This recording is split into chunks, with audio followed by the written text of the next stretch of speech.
Na obra Caminho da Luz, do Espírito Emmanuel, psicografado por Chico Xavier, ele nos fala que a grande maioria dos espíritos da Terra são exilados do sistema de Capela, na constelação do Cocheiro, há 42 anos-luz da Terra. Viemos daquele mundo por termos desrespeitado o processo evolutivo de lá. Ou seja, aqueles mundos no sistema de Capela chegaram num estágio de evolução no qual não poderiam mais admitir espíritos rebeldes.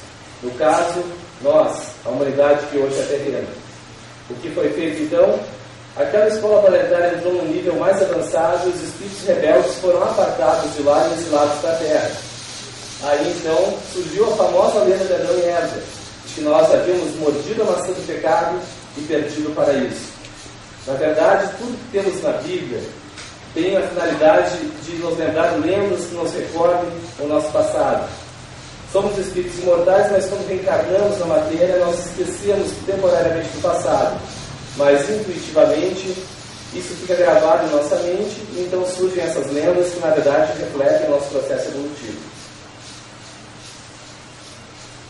Quando chegamos então à Terra, deixamos aquele mundo tecnológico e evoluído que era em Capela, e aqui tivemos que voltar ao tempo das cavernas e começar novamente esse processo evolutivo. E por quê? Porque geralmente quando os homens atingem um estado de conforto, de tecnologia, onde não há mais problemas, eles se esquecem de Deus. Eles relegam Deus no segundo plano e as realidades espirituais também. Infelizmente, a nossa evolução espiritual ainda só nos faz lembrar de Deus nos momentos de dor e de sofrimento, nos momentos de agonia, quando precisamos nos segurar em uma tábua de salvação. Infelizmente, ainda é assim. E isso é o que nós temos que modificar. Nós temos que nos tornar cidadãos espirituais, ou seja, vivermos espiritualmente, não somente na casa espírita ou em qualquer outro templo religioso. Nós temos que viver as nossas vidas diariamente com a espiritualidade. E espiritualidade não significa fanatismo religioso e falar de Deus a todo instante, mas sim pregar e viver os ensinamentos espirituais no nosso dia a dia. Aqui então nos diz que a teimosia espiritual dos capelinos chegaram inclusive a destruir a civilização de Atlântida, também narrado no livro A Caminho da Luz de Emmanuel. O excesso de conforto e saber científico os distanciou dos valores espirituais.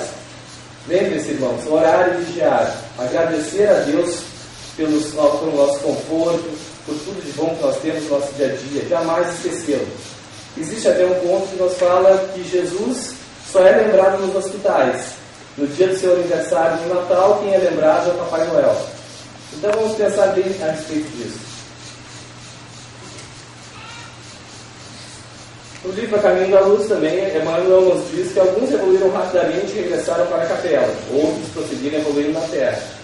Até a quarta dinastia no Antigo Egito, na época da construção das pirâmides, muitos desses capelinos trabalharam incessantemente pelo progresso da humanidade terrena naquele período e obtiveram o direito de regressar ao seu mundo, mas a grande maioria continua até os dias de hoje ainda recalcitrantes e renegando a evolução espiritual. E como nos diz também o Evangelho de Cristo, existem os trabalhadores da última hora.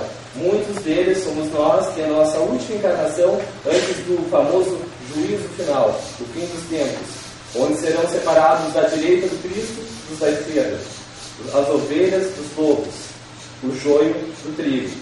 São palavras simbólicas que se referem ao fim de um ciclo planetário, de evolução planetária, no qual aqueles que forem ainda insistentes na rebeldia e não se adequarem ao amor que Cristo nos ensinou, terão que ser exilados para um mundo de ordem inferior, assim como aconteceu em Capela, para regressar novamente àquele tempo das cavernas e perder todo esse conforto, toda essa tecnologia que a Terra finalmente está conquistando para o seu futuro.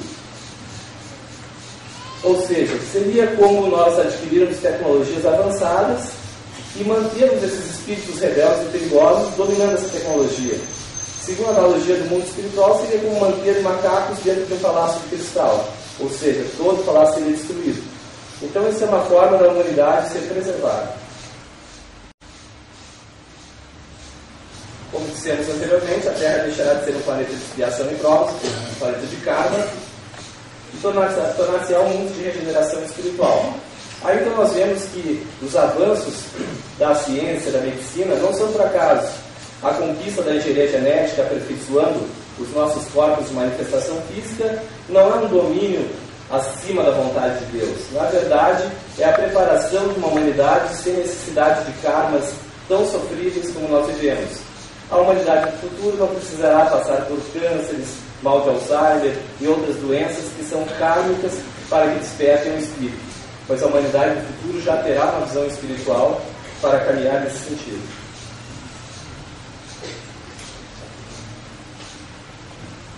Uma nova humanidade então surgirá.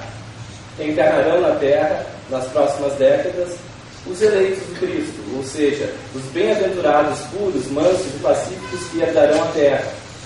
E os da esquerda, os rebeldes, serão apartados para um mundo onde o ranger de dentes é uma constante, conforme nos narra o Evangelho, através da linguagem simbólica nos trazida por Jesus. Necessitamos então de um modelo mais abrangente para compreender Deus e a espiritualidade. Por quê? Porque essas novas gerações, esses espíritos mais avançados, terão uma nova busca de espiritualidade, uma nova forma de ver isso. E nós, que estamos ainda terminando esse ciclo, temos que lutar para vencer e conquistar os valores espirituais, para nos colocarmos entre esses eleitos e continuar progredindo e evoluindo na Terra do terceiro milênio.